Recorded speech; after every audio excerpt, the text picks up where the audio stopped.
बिस्मिल्लाहिर्रहमानिर्रहीम जी, welcome everyone. सो आज जो किताब हम डिस्कस करना चाह रहे हैं थोड़ी अनयूजुअल किताब है। राइटर भी इतना नोन नहीं है और टॉपिक जो है वो भी कोई इतना ज़्यादा इसके ऊपर ये कभी सारी बातें ना पढ़ने वाली आप कर ना रहे हैं, पढ़ने वाली बात, लेकिन इसके बावजूद पढ़ने वाली बातें लेकिन हैं। इसके बावजूद पढ़ने वाली बातें हैं। तो इसलिए मैं कह रहा हूँ कि इस सारे कुछ के बावजूद there are very good things that the author has discuss. तो पहली दफ़ा उस एंगल से चीज़ों को देखने का मौका मिला। तो ये जो किताब है उसमें ये है कि ये बियॉन्ड सेल्फ इंटरेस्ट, और इसके ऊपर आज बात करेंगे। और इसका जो ऑथर है क्रिस्टोफ पेल्क, नाम भी उसका मुश्किल है बोलना, प्रोनाउंस अच्छे करना, ऑथर को चाहिए कि अपना नाम जो है ना कोई आसान सा रखे। आसान सा रखें। तो मार्क ट्वेन ने इसीलिए अपना नाम आसान रखा। आसान रखा था। तो ये जो क्रिस्टोफ पेल्क है, ये McGill यूनिवर्सिटी में पॉलिटिक्स का जो है वो प्रोफेसर है। और जो है एक किताब इसने पहले भी लिखी, बहुत ज़्यादा पॉपुलर नहीं है, लेकिन इसने एक ऐसे लिखा हुआ है जिस ऐसे पे उसको फाइनेंशियल टाइम्स ने बेस्ट ऐसे का अवार्ड दिया हुआ है उसको। तो लिहाजा इसका काम काफ़ी सारा जो है वो इंटरनेशनल पॉलिटिकल इकोनॉमी पे है, इंटरनेशनल रूल्स के ऊपर है। तो जो पॉलिटिकल इकोनॉमी पे वो बात करता है उसमें काफ़ी सारा जो उसका कॉन्टेक्स्ट है वो फिलोसॉफिकल और मोरालिटी के अराउंड जो है वो रिवॉल्व करता है। तो this is a little bit introduction of author and the book. With that Umar साहब, क्या इस किताब के बारे में आप कहना चाहेंगे? देखें, ये एक काउंटर इंट्यूटिव अप्रोच है। काउंटर इंट्यूटिव अप्रोच ये है कि इसमें सोच ये है कि जो प्रेवलेंट इकोनॉमिक थेरी है उसको चैलेंज किया जाए। तो वो इकोनॉमिक थेरी पॉलिटिकल थेरी और सोशल थेरी के साथ भी मिक्स है। तो वो प्रेवलेंट इकोनॉमिक थेरी क्या है, और सोशल भी यही है तकरीबन। वो ये है कि पिछले 2-250 साल से प्रॉफिट, यूटिलिटी, उसके साथ वर्क एथिक, मेहनत, प्रोफेशनलिज्म, ये वो चीज़ें हैं जो इंसानों को और कौमों को आगे ले जाने का बायस बनी है। तो सबसे पहले अगर किसी इंसान ने तरक्की करनी है तो उसको अपना सबसे पहले एक सेल्फिश अपने अंदर एक स्ट्रीक पैदा करनी चाहिए। फिर सेल्फिश जब वो स्ट्रीक पैदा कर ले तो उसको चाहिए कि वो अपने आप को किसी ऐसे शोबे में या किसी ऐसे बिज़नेस में लेकर जाए जो कि उसको पे करे। ये जो लेबर है ये भी एक बिज़नेस है और कॉमर्स भी एक बिज़नेस है जिसमें आप कोई चीज़ बेचते हैं और फिर आपको कुछ मिलता है और उसका जो बैलेंस है वो प्रॉफिट है। तो ये दूसरा बात। तीसरा ये है कि ये करते हुए वो एक प्रोफेशनलिज्म की अप्रोच लेकर जाए। वो हुनर सीखे, उसमें मेहनत करे, लेकिन मेहनत का जो बुनियादी मकसद ये हो कि लोगों में उसकी एक क्रेडिबिलिटी बन जाए, उसकी क्रेडिबिलिटी बन जाए as a industrious, hard working, diligent person. और इसके नतीजे में वो एक ऐसा बंदा बनेगा जो अपने लिए भी यूज़फुल है और माशरे के लिए भी ये तीनों चारों जो स्ट्रैंड्स हैं ना, और इसको करते हुए अगर उसने ऐसा ना किया तो वो समझे सर्वाइव नहीं कर सकेगा। तो अगर आप लोग जो तशरीफ़ रखते हैं और जो इसको देख रहे हैं, अगर इन स्ट्रैंड्स को थ्योरेटिकली देखें, मैंने तो पेश की है जो सिर्फ ऐसे आम गुफ्तगू में, तो ये 3-4 चीज़ों को एड्रेस कर रहे हैं। ठीक है। एक ये कैपिटलिज्म की सोल है, ठीक है। यानी सेल्फिशनेस और प्रॉफिट मोटिव। दूसरा, इसके साथ साथ ये मैनेजमेंट की एक क्रक्स है, प्रोफेशनल होना। सो कैपिटलिज्म को देखें तो उसमें एडम स्मिथ और उसका काम है। मैनेजमेंट को देखें तो उसमें मैक्स वेबर नज़र आता है। और फिर तीसरी चीज़ है एक वर्क एथिक करना, जो ज़्यादातर वेस्ट में प्रोटेस्टेंट वर्क एथिक के नाम से मशहूर है, और उसमें हमने बड़ा डिस्कस भी किया है बेंजामिन फ्रैंकलिन को और इन चीज़ों। तो ये किताब ये कहती है कि ये सब गलत है। सो आपकी बातों से लग रहा है आप जनरली जो है ना वो बहुत उर्दू के लफ्ज़ भी ढूंढ लेते हैं एक्सप्लेन करने के लिए। हाँ तो मैं अभी जब आ रहा था तो मेरी बेटी मुझसे पूछती है आज वाली किताब कौन सी है। हाँ। तो मैंने कहा थोड़ी सी डिफ़िकल्ट है। हाँ वो मुझे कहती है कि is it difficult to read और एक्सप्लेन। हाँ मुझे लग रहा है इट्स डिफ़िकल्ट टू एक्सप्लेन। हाँ, इट इज़ ये डिफ़िकल्ट टू एक्सप्लेन है, और यही एक चैलेंज है, लेकिन मैं ये समझता हूँ कि वो रिचर्ड फाइनमैन ने कहा था कि अगर आप किसी 5 साल के बच्चे को कोई चीज़ एक्सप्लेन नहीं कर सकते, तो इसका मतलब है आपको समझ नहीं आई। बिल्कुल सही है। ठीक है, तो मेरा ख़्याल है कि मैं ये कोशिश कर लूँगा। सो बड़ी इंटरेस्टिंग इसमें जो आपने बात की है, लेकिन वो कैपिटलिज्म को चैलेंज नहीं कर नहीं, रहा चैलेंज नहीं कर रहा, लेकिन जो वो तो उसी कैपिटलिज़्म की, कैपिटलिस्टिक इवन कह रहा है हाँ, कि बिल्कुल इवन ठीक बात है। कैपिटलिस्टिक सिस्टम में वो सक्सीड होता है जो इतना ज़्यादा कैपिटलिस्टिक नहीं होता, एग्ज़ैक्टली, काउंटर इंट्यूटिव है। काउंटर इंट्यूटिव है। हाँ जी, तो बिल्कुल। जो सबसे इंटरेस्टिंग इसमें बात है, और मैं अक्सर जगहों पे उसका जिक्र चूँकि करता रहता हूँ, तो किताब उसने स्टार्ट भी उस स्टोरी के साथ की है, और वो जॉन स्टुअर्ट मिल के साथ उसने लाइफ के साथ बात की है, जो कि 19th सेंचुरी का एक इंग्लिश फ़िलासफ़र है। एज़ एन इकोनॉमिस्ट भी मशहूर हुआ और एज़ अ मॉरल फ़िलासफ़र भी मशहूर हुआ, पॉलिटिकल साइंटिस्ट है। पॉलिटिकल साइंटिस्ट भी। तो वो जो है उसने उसकी लाइफ के साथ बात स्टार्ट की है। तो उसकी लाइफ के बारे में क्या बताना चाहेंगे आप, जेएस मिल के बारे में?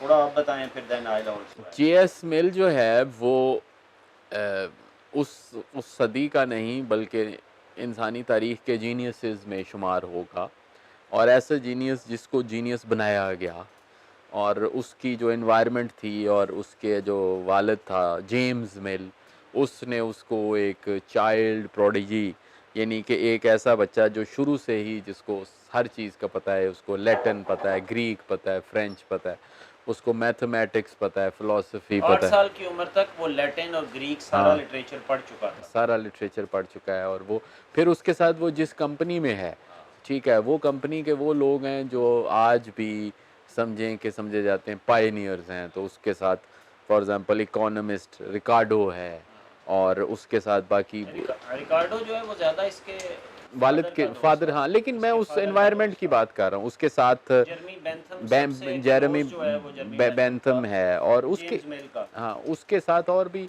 उसके कंटेम्प्रेरी भी हैं काफ़ी सारे। तो ये एक ऐसा माहौल है जो कि बड़ा इंटेलेक्चुअली वाइब्रेंट समझा जाएगा, और इस माहौल में एक ऐसा बच्चा या नौजवान है जिसने उस वक्त तक का जो एग्जिस्टिंग नॉलेज है उस सारे को उसने एब्जॉर्ब कर लिया, और उसके साथ उसके पास एक ऐसा ऐसा हुनर भी है, यानी हुनर क्या है, ज़ाहिर है लॉजिक है, उसके साथ एम्पिरिसिज्म है, जिसके ज़रिए वो उस नॉलेज को अब इस्तेमाल भी कर सकता है। सो पहला एब्जॉर्प्शन है, दूसरा यूज़ है, और तीसरा उसके साथ साथ उसकी जो इखलाकी कदरें हैं, मॉरल वैल्यूज़, वो भी बड़ी क्लियर हैं। ऑल्दो अभी हम आगे जाके देखें तो ज़ाहिर है उसको भी कहीं न कहीं ब्रेक लगती है, लेकिन बाय एंड लार्ज उसमें बहुत ज़्यादा एक क्लैरिटी पाई जाती है।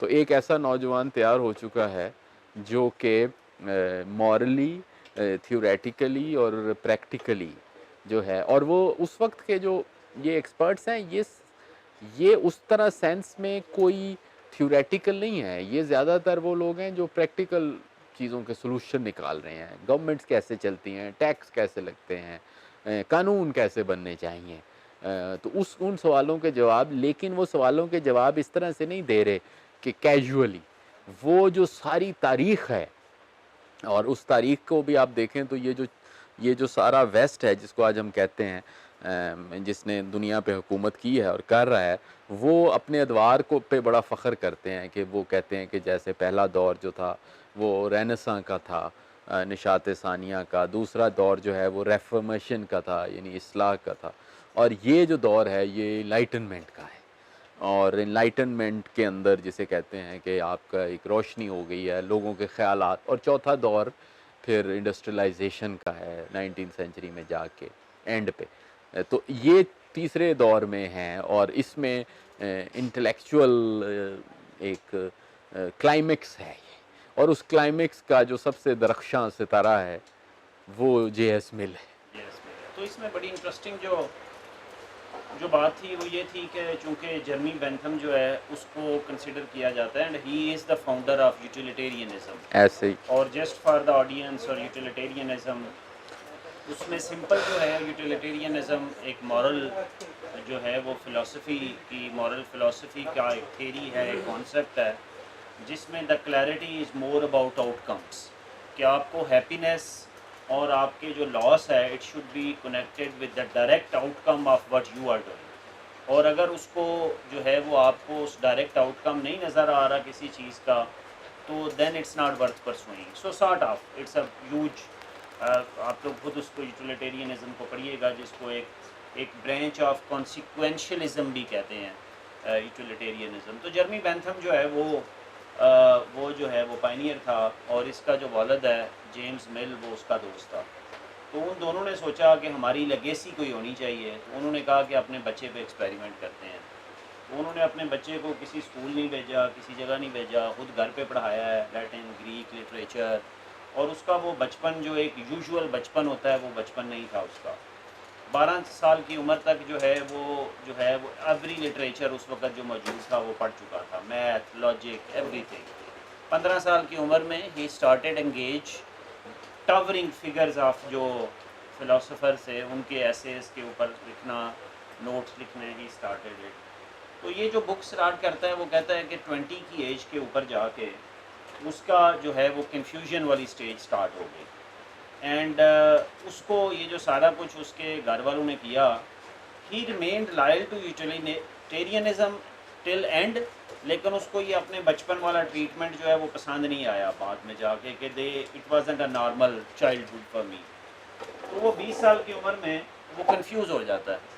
एंड ये जो दुनिया उसको पढ़ाई गई, सिखाई गई, बड़ी मैथमेटिकल दुनिया, 2 + 2 = 4 वाली दुनिया, तो रियल वर्ल्ड में वहाँ इमोशंस का कोई रोल नहीं है, वहाँ फीलिंग्स का कोई रोल नहीं है, वहाँ पोइट्री का कोई डायरेक्ट आउटकम नहीं है ना, कि पोइट्री की है तो क्या निकलेगा बीच में से, कुछ भी नहीं है। तो इसलिए फिज़िक्स का एक्सपेरिमेंट होएगा तो कुछ निकलेगा, केमिस्ट्री का होएगा कुछ निकलेगा, इकोनॉमिक्स जो है वो आप ट्रेड करेंगे तो पैसे आएंगे। It's all utilitarianism.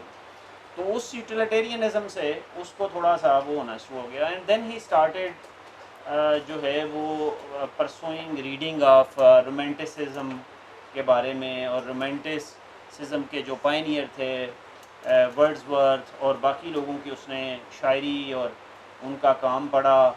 And he got inspired with this romanticism. और बाद में उसको कहते हैं कि ही बिकेम, उसने दोनों को जो है वो जेलिंग करने की कोशिश की।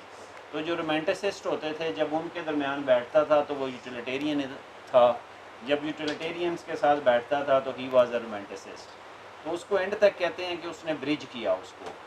तो उसकी इस इंस्पिरेशन पे कुछ बताएं कि क्यों ये इंस्पिरेशन टिल्ट हुआ, और हाउ दिस थिंग जो है वो इम्पैक्टेड हिज लाइफ। हाँ, ये जो है ना इस किताब का सबसे दिलचस्प हिस्सा है। तो ये जो कहानी है ये शुरू होती है उससे पहले इसने हल्का सा कहा है, जेरेमी बेंथम से पहले डेविड ह्यूम से, ये सारे बरतानवी स्कॉटिश। एडम स्मिथ भी। हाँ, डेविड ह्यूम जो था उससे पहले जो मॉरल फिलॉसफी थी वो सारी नेचर के इर्द गिर्द घूमती थी, और वो ये कहते थे कोई नेचुरल लॉ है या नेचुरल राइट है। जिस डेविड ह्यूम इस नतीजे पे पहुंचा, तफसील में जाए बगैर, कि हर वो चीज़ अच्छी है, परमिसेबल है, राइट है, जो लोगों को पसंद आए, और उसके लिए कहा जा सकता है एग्रीएबल। ठीक है, जो जो जो जो मुआशरे में एक पसंदीदगी की नज़र से देखी जाए तो वो लोग उसको पसंद करें तो वो ठीक होगी। ये मॉरल साइड है। वैसे तो बड़ी ये तफसीली बहस है, मैं तो सिर्फ ऐसे बिल्कुल कह लें कि सादी सी बात कर रहा हूँ। लेकिन उसने अभी यूटिलिटी को दरियाफ्त नहीं किया था। वो इस चीज़ पे पहुंचा था कि जो भी अच्छा या बुरा है इसका फैसला आखिर में लोगों को करना पड़ेगा। वो यहाँ तक पहुंच गया। उसके अलावा भी उसकी बाकी चीज़ें, जो बेंथम था वो बुनियादी तौर पे फिलोसोफर था ही नहीं उस तरह। बेंथम बुनियादी तौर पे लीगल रिफॉर्मर्स था। लीगल रिफॉर्मर के तौर पे वो हमेशा ये चीज़ कहता था कि किस किस्म के कानून बनने चाहिए, कानून की मंशा क्या है आखिर। तो वो इस नतीजे पे पहुंचा कि कानून की मंशा तो फिर यही होगी कि जिसमें लोगों को फ़ायदा हो। अब वो ह्यूम की साइड आगे कर रहा है कि जो लोगों के लिए पसंदीदा हो वो चीज़ सही है, और जो लेजिस्लेचर है, सॉवरन है, उसको उस तरह के कानून बनाने चाहिए लोगों के लिए अच्छे हों। अब अच्छे से या एग्रीएबल से में से उसने लफ्ज़ निकाला बेनिफिशियल। बेनिफिशियल से बीच में वर्ड आ गया वेलफेयर का। तो उसने कहा कि जिससे लोगों को फ़ायदा हो वो कानून बनने चाहिए। अब किसको कितना क्या फ़ायदा अगर पूरी सोसाइटी को देखा जाए, तो वहाँ से उसने लफ्ज़ निकाले कि अगर ज़्यादा लोगों को ज़्यादा फ़ायदा हो तो ये काम करना चाहिए। तो यहाँ से उसका जो यूटिलिटेरियनिज़म है वो अपनी उसकी शेप बन गई, जिसको वेलफेयर का भी नाम दिया गया, और more welfare for more people is something good, ये एक अब मंत्रा है। अब जो जेएस मिल जो एंटर हुआ ना, जेएस मिल इस तरह एंटर हुआ है कि जेएस मिल ने इस सवाल का जवाब दिया कि ये जो वेलफेयर है, ये इसको फिर इसको इस पे अमल दरामद कैसे होगा। उससे पहले उसका काम लिबर्टी पे बहुत था, क्योंकि ये सारे लिबरल्स हैं। हाँ जी। उसने फिर इससे ये नतीजा निकाला कि कोई ऐसा कानून या ऐसी पॉलिसी लफ्ज़ नहीं इसने इस्तेमाल किया, लेकिन आज के मानों में जो सारे लोगों को फ़ायदा दे, वो वही हो सकती है जिसको ज़्यादा लोग अप्रूव करें। और ज़्यादा लोग अगर अप्रूव करेंगे तो उसका तरीका ये होगा कि उन ज़्यादा लोग फिर कुछ लोगों को मुंतखब करें जो उस पॉलिसी को बनाएं जो ज़्यादा लोगों को फ़ायदा दे। तो वहाँ से डेमोक्रेसी की बुनियाद पड़ी, जो मेजॉरिटेरियनिज्म डेमोक्रेसी। अब जिसमें आयरनी ये है कि फिर मिल के बाद बाकी आगे उसी के साथ ही फिर एडम स्मिथ का भी काम है, और एडम स्मिथ का और मिल का और इसका बेंथम का जो लिंक है वो बड़ा दिलचस्प है। एडम स्मिथ और बेंथम का लिंक ये है कि एडम स्मिथ ने ये कहा कि ज़्यादातर लोगों को उस वक्त फ़ायदा होगा जब वो अपने सेल्फ इंटरेस्ट को करेंगे, और सेल्फ इंटरेस्ट जो है उनका ज़्यादातर बल्कि है ही एक्विजिशन ऑफ प्रॉपर्टी में, क्योंकि प्रॉपर्टी उन्हें चॉइस देगी। तो यहाँ से एडम स्मिथ और बेंथम जो है ना वो मिल रहे हैं। और उसके बाद जो किताब का जो मोस्ट इंटरेस्टिंग स्टोरी के बाद जो क्रक्स है उसका, हाँ, वो एक्चुअली उसका जो है वो एक अटैक है मेन प्रेमिस एडम स्मिथ के हाँ उसके ऊपर। लेकिन मैं अभी आ रहा हूँ मिल पे। अभी तो मैंने जो कहानी सुना दी है सिर्फ 1-2 मिनट लूँ।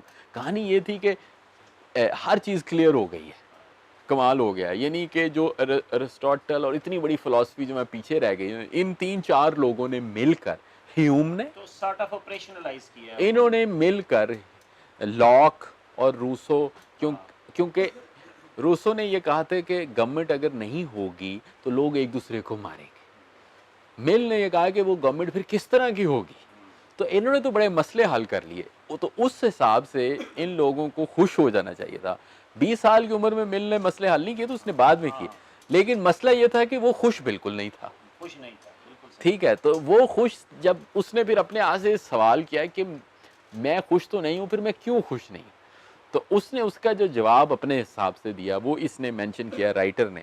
उसने कहा कि मैं इसलिए खुश नहीं हूँ कि मैं बहुत ज़्यादा कोशिश कर रहा हूँ, और असल खुशी वो है जो फ्रेंच वर्ड है कि बाय द वे मिल जाए, जिसके लिए बंदा बिल्कुल रगड़ा ना खाए, बस बंदा आसानी से फिरता रहे, फ्लोट करता रहे, और बंदे को बाय द वे ही खुशी मिल जाए। और वो जो बाय द वे खुशी है वो बंदे को मिलती है उन चीज़ों में जिसको रोमांटिक्स कह रहे थे। उसको किसी फूल को देख के खुशी मिलेगी, उसको बच्चे की मुस्कुराहट में मिलेगी, उसको इवन नेचर में मिलेगी, जानवरों में मिलेगी, और वहाँ पे जाके वो रोमांटिक्स के करीब चला गया, क्योंकि उसने ये डिस्कवर किया कि ये जो मेरा इंटेलेक्चुअल परस्यूट है और जो मेरी अकम्पलिशमेंट है उससे मुझे खुशी नहीं मिल रही। तो खुशी जो है और जो यूटिलिटी है वो बाय द वे मिलेगी। तो ये जो सारी किताब है ना, ये मिल के बाय द वे पे चल रही। और जो आपने कहा ना बहुत अच्छा, बाय प्रोडक्ट कह रहा है, जो आपने कहा ना कि असल वो है कि आप कोशिश तो करें लेकिन लगे ऐसे कि कोशिश कर नहीं रहे। तो उसने जो सबसे बड़ा जो अटैक किया है, जो कि वो बाद में एक किसी रिव्यूअर ने लिखा हुआ था कि it is not an easier task to attack Adam Smith. हाँ, क्योंकि वो इतना बड़ा पायनियरिंग, और दूसरा इसने खुद भी कहा है कि एडम स्मिथ की भी बहुत चीज़ें जो है ना वो जैसे एग्जैजरेट हुई, वो हर बड़े फिलोसोफर का कोई एक पॉइंट उठा लिया जाता है, जैसे फ्री मार्केट के बारे में उसका उठा लिया गया, और एडम स्मिथ की मॉरल फिलोसफी सब भूल गए हुए। जो उसकी किताब है थ्योरी ऑफ मॉरल सेंटिमेंट्स, वो कोई भी नहीं पढ़ता, लेकिन उसके वो फ्री मार्केट को। लेकिन मेरा टेक इस पे डिफरेंट है। मेरा टेक ये है कि आप जो चीज, मैं इसमें रियलिज्म को ज़्यादा प्रेफर करता हूँ। रियलिज्म ये है कि जो चीज़ अगर चल रही है ना तो उसकी कोई वजह है। देखिए एडम स्मिथ के पास कोई कॉपीराइट तो नहीं है ना कैपिटलिज्म का। जो कैपिटलिज्म है या मार्केट इकोनॉमी है ना, उसने अपनी जगह खुद बनाई। नहीं, उसने जगह खुद बनाई है। इशू ये है हम्म, कि मसलन वो एडम स्मिथ की सारी वेल्थ ऑफ नेशंस ओरिजिनल जो है वो कोई नहीं पढ़ता। मेरा ये पॉइंट है, उसको पढ़ने की जरूरत ही नहीं, नहीं। लेकिन उससे नुकसान क्या होता है? हाँ। नुकसान ये होता है कि वो एक सेंटेंस उठाते हैं जिसमें उसने कहा हुआ है कि फ्री मार्केट होनी चाहिए। ऐसे ही है। अच्छा, उस सेंटेंस के अराउंड हर बंदा एडम स्मिथ को एक फ्री मार्केट का एडवोकेट बना देता है। ठीक है। अच्छा, एडम स्मिथ ने जो कंपटीशन के ऊपर प्रॉबेबली पहला ही इकोनॉमिस्ट था जिसने कंपटीशन पे भी लिख दिया हुआ है। जिसने लिखा है, ये हमारे कंपटीशन कमीशन वाले भी इधर बैठे हुए हैं, तो उसने जो इंडस्ट्रियलिस्ट हैं उनके जो है वो उस पे क्लूजन के बारे में भी लिखा हुआ है। ठीक है। ट्रेड यूनियंस के भी नुकसानात लेकिन पे लिखा हुआ है। मेरा ख्याल है वो पॉइंट टेंजेंशियल है हाँ, ये सारी। अच्छा, चले आगे बढ़ते हैं। सो वो सेल्फ इंटरेस्ट के बारे में वो कहता है कि जो है एडम स्मिथ ने चूंकि कहा कि जो उसने एग्जांपल दी कि ये जो ब्रेड जो है वो हम तक पहुंचती है सुबह, ये कोई इसलिए नहीं पहुंचती हमारी बेकरी पे कि कोई हमारा खैर हाँ है कि उसको पता है इनके मोहल्ले में बेकरी में ब्रेड जानी चाहिए, कहाँ से गंदम चलती है, कहाँ से गंदम चल के पिसती है, उसका फ्लोर बनता है और करते करते ब्रेड आपके पास पहुंचती है। तो उसने कहा ये कोई आपकी खैर खाई में कहीं नहीं पहुंचती, ये हर बंदे का बीच में सेल्फ इंटरेस्ट है और उससे मार्केट चल रही है। तो लिहाजा उसने कहा कि सेल्फ इंटरेस्ट को हमने इतना डोमिनेट कर दिया कि हमने समझा कि सारी दुनिया सेल्फ इंटरेस्ट पे चलती है। तो एक्चुअली जो वो कहना चाह रहा है, वो कहना चाह रहा है कि दुनिया जो है सेल्फ इंटरेस्ट की बजाय पैशन पे चलती है। तो दैट इज़ एक्चुअली जो क्रक्स है किताब का। और उसमें आगे चल के वो सबसे जो इम्पोर्टेंट बात कैपिटलिस्टिक सोसाइटी में होती है, this is all about profits. तो हम कहते हैं कि जो आपकी जो मिशन या आपका गोल ऑफ प्रॉफिट होता है, दैट ड्राइव्स एवरीथिंग। तो वो कहता है कि नहीं, प्रॉफिट्स या मनी जो है वो ड्राइव नहीं करती, पैशन ड्राइव करता है दुनिया को। इसके बारे में अब आप बताएं कि ये जो उसका मेन क्रक्स है किताब का, जहाँ वो काउंटर कर रहा है सेल्फ इंटरेस्ट को, और वो कह रहा है कि दुनिया सेल्फ इंटरेस्ट पे नहीं चल रही। और ये सेल्फ इंटरेस्ट, ये जो ब्रेड वाली एग्जांपल है ना, ये बड़ी अच्छी है। एक वो रॉबर्ट रसल एक इकोनॉमिस्ट है, कंजर्वेटिव इकोनॉमिस्ट है, राइट विंग, उसका एक नावल भी है इनविजिबल हार्ट इकोनॉमिक रोमांस। तो वो अर्ली इकोनॉमिस्ट में से है जो सोशल मीडिया पे पॉपुलर हुआ, और उसने बड़ी अच्छी अच्छी जो है ना वो विजुअलाइजेशन एनिमेशंस बनाई हुई हैं। तो ये ब्रेड के बारे में भी उसकी एक एनिमेशन है, आप नेट पे सर्च करेंगे रॉबर्ट रसल की लोफ ऑफ ब्रेड तो आप देखेंगे। तो this is what Adam Smiths vision was. लेकिन वो कह रहे हैं दुनिया सेल्फ इंटरेस्ट पे नहीं चलती, दुनिया पैशन पे चलती है। आप एग्री करते हैं कि नहीं? ये जो है ना, इसका सबसे बारीक और मुश्किल सा नुक्ता है, जिसमें मेरा ख्याल ये है कि काफ़ी अभी काम की ज़रूरत है। ज़ाहिर है वो नुक्ता उसका ये है कि आपने किसी काम का, मैं जिसको समझाऊँ कि आपने काम को शुरू तो कर लिया। ज़ाहिर है आप कोई कॉमर्स शुरू करेंगे तो उस कॉमर्स में आपका कोई मफाद होगा तो तभी शुरू करेंगे। लेकिन आपका जो टॉयल है ना, जिस तरह आपने उसको सस्टेन करना है, उसमें सिर्फ जो बॉटम लाइन है, प्रॉफिट है, वो उससे कुछ ज़्यादा होगा। यानी उसने कहा कि दुनिया में बहुत से लोग हैं जो कि मिसालें जो कि कॉरपोरेट कंसल्टिंग को छोड़कर बेकर बन गए हैं, दुनिया में बहुत से लोग हैं जो इंडस्ट्री को छोड़कर पेंटर बन गए हैं, दुनिया में बहुत से पेंटर बिजनेसमैन भी बन गए हैं। तो ये जो लोगों का पैशन है ना, ये वो ड्राइव है जो उनको रिस्क टेकिंग पे भी मजबूर कर रही है, और जो उनको ऐसे काम पे मजबूर कर रही है जो बज़ाहिर बड़ा मंडेन है, लेकिन वो उसको सस्टेन कर रहे हैं। यहाँ पे वो मिसालें भी बहुत सी दे रहा है, और वो ये बताने की कोशिश, यानी उसका पॉइंट ये है या उसका आर्गूमेंट ये है कि आपने फ़र्ज़ कीजिए कि आप बेकर हैं, ब्रेड बनाते हैं, उस ब्रेड को बनाकर आपको जो चीज़ मिलेगी, जो सारा कैपिटलिज्म का पॉइंट है, वो ये है कि उसके नतीजे में आपकी परचेजिंग पावर बढ़ जाएगी। उस परचेजिंग पावर में एक फ्रीडम है, ठीक है। लेकिन असल कहानी ये नहीं है। असल कहानी ये है कि आप सुबह उठें और उठ के जाके ब्रेड को गूंदें, और उसके बाद यही अल्फाज है, और उसके बाद अकेले खड़े हों और आपको कोई देख ना रहा हो, और आप एक ब्रेड बनाएं और उसमें आप उस रोटी बनाने में आप गलतियां करने की बजाय फिर भी आप कोशिश करें वो ठीक बन जाए। तो ये काम आप क्यों करेंगे?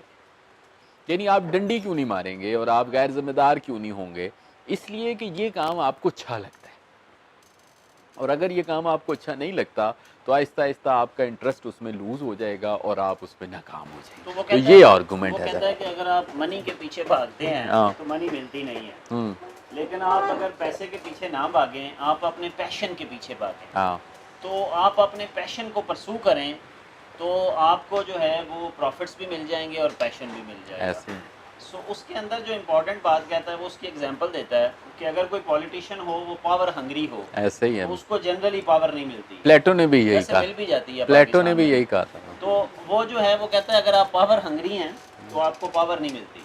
लिहाजा इसी तरह अगर आप कैपिटलिस्ट ही बनना चाहते हो तो आपको शायद जो है वो इतना बड़ा प्रॉफिट और जो सारी मॉडर्न मार्केटिंग है, हाँ। मतलब मैं अगले दिन एक क्लास पढ़ा रहा, तो मैं उनको कहा कि हबीब बैंक का, माजरत के साथ हबीब बैंक से, तो हबीब बैंक का क्या स्लोगन है? स्लोगन है जी उसका, जहां ख्वाब वहाँ बंदा पूछे कि आपने बैंक में जाके अकाउंट खोलना है, एक आपको चेकबुक मिलनी है, अगर आपने बैंक से कर्जा ले लिया तो उन्होंने सूद लेके आपकी जो है ना वो कंज्यूमर निकाल देना है, और अगर आपने उनको पैसे दिए तो आपको कुछ नहीं मिलना। बिल्कुल सही है। ठीक है, ये है बैंकिंग सारी ना, पैसा ले लें तो फंसे पैसा, उसको भी वो ख्वाब, लेकिन उन्होंने कहा है ख्वाब, क्योंकि वो क्या कर रहे हैं कि वो ये कह रहे हैं कि हमारा प्रॉफिट से ताल्लुक नहीं है, उन्हें हमारा क्या ताल्लुक है कि हमने ये जो क्या नाम है अभी फॉरेन एक्सचेंज का इशू है उसमें अरबों रुपया बना लिया है। बेसिकली हम तो आपके भले के लिए बैठे, हम आपके बच्चों के, अच्छा उसमें उन्होंने बनाया होता है अब्बू जान सफ़ेद बालों वाले और अम्मी जान और बच्चे, और वो सारे हबीब बैंक या कोई बैंक एमसीबी या दो मोस्ट इंटरेस्टिंग इसमें चीज़ें हैं। एक इंटरेस्टिंग चीज़ ये है कि इस आथर को जो है ना वो एक अवार्ड मिलता है। हाँ, वो अवार्ड ये मिलता है कनाडा के किस शहर में है वो? मैगिल ओंटारियो हमें नहीं हैं? मॉन्ट्रियल में नहीं, वो एक और जगह पे जाके उन्होंने एक प्लेस बनाई हुई है दुनिया के बड़े बड़े फिलोसफर्स राइटर्स के लिए, और वो अवार्ड है कोई जो अवार्ड मिलता है आपको, और उसके बाद आपको कहते हैं आप वहाँ चले जाएं 2-3 हफ्ते के लिए, और वहाँ पर आपको बहुत अच्छा एक रूम दिया जाता है, सामने पहाड़ होते हैं, आपके लिए खाना, लॉन्ड्री, एवरीथिंग कर दी जाती है।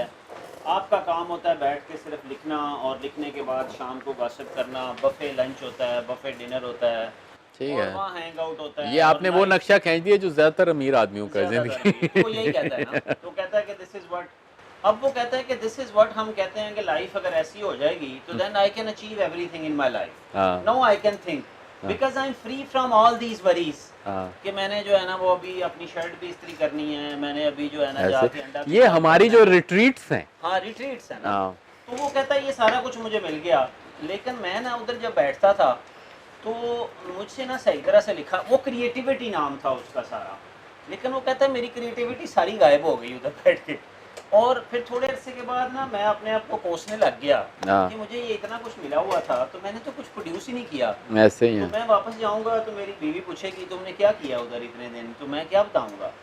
एनी हाउ वो कहता है कि फिर मैंने ये छोड़ दिया, मैंने कहा जो लाइफ की रूटीन है उसके अंदर रहते हुए पैशन परसू करना, यही सबसे बड़ी बात है। ये नहीं है कि सारा कुछ एक दफ़ा ठीक हो जाएगा तो फिर मैं पैशन परसू करूँगा। तो दूसरी जो लास्ट बात इस पर सिर्फ डिस्कस करते हैं और उस पर आ जाते हैं, जो उसने लास्ट पे चैप्टर लिखा है वो वैसे मुझे द मोस्ट इम्पॉर्टेंट चैप्टर उसका जो है, उसके अंदर एक कॉन्सेप्ट उसने जो दिया हुआ है वो ये है कि क्रिएटिविटी और इनोवेशन जिस हम पैशन की कह रहे हैं ना, अच्छा वो भी कह रहा है सिलिकॉन वैली सारी बढ़ी हुई है अभी। आप किसी से पूछें कि why did you become an entrepreneur, तो वो हर बंदा कहता नहीं I just wanted to do this was my passion, कि मुझे शुरू से ना ये चीज़ अपील करती थी। ऐसे ही ठीक है, और अच्छा बिजनेस क्यों स्टार्ट किया है, मैं I was curious since my childhood कि मैं ये क्या होता है, तो I thought to experiment it, तो वहाँ से वो पूरी सिलिकॉन वैली की एंटरप्रेन्योरियल ड्राइव इमर्ज होती है। तो एक तो उसने वो बड़ा अच्छा डिस्कस किया है इसमें, कि उसकी मैं मिसाल अक्सर देता हूँ, मसलन हमारे यहाँ जो है वो सब ने टीचिंग है, स्कूल टीचर है, तो मैं ये देखता हूँ हमारे यहाँ टीचर जो है इतना पैशनेटली पढ़ाते क्यों नहीं है। अच्छा, तो फिर मैं गौर करता हूँ कि कोई भी मेजॉरिटी ऑफ टीचर्स कोई बाय चॉइस टीचर्स नहीं बनी हुई। हाँ ऐसे, ठीक है, they wanted to become something someone else, बन नहीं सके तो अब वो टीचर है। तो आप लोगों ने जो गुफ्तगू सुनी ये सेल्फ इंटरेस्ट के बारे में थी। सेल्फ इंटरेस्ट जो है वो उसी तरह इंसानी ज़िंदगी के साथ फ़ितरी तौर पे जुड़ा हुआ है, जैसे साँस लेना, जैसे खाना खाना और जैसे मोहब्बत करना है। तो सेल्फ़ इंटरेस्ट के बारे में बहुत सारी कन्फ्यूजन है, बहुत सारे इसके बारे में सवाल हैं। तो ये जो किताब है, ये जो मुरवजा और जो एक्सेप्टेड थियरीज़ हैं, ये उनको चैलेंज कर रही है। बहुत ही दिलचस्प रीड है और इसको देख के आप सोचेंगे कि ज़िंदगी में जो इंसान करना चाहता है, उसमें ज़रूरी नहीं कि सेल्फ़ इंटरेस्ट भी हो, उसमें पैशन का होना भी ज़रूरी है। बाकी बातें आपको किताब पढ़ के पता चलेंगी। Thank you.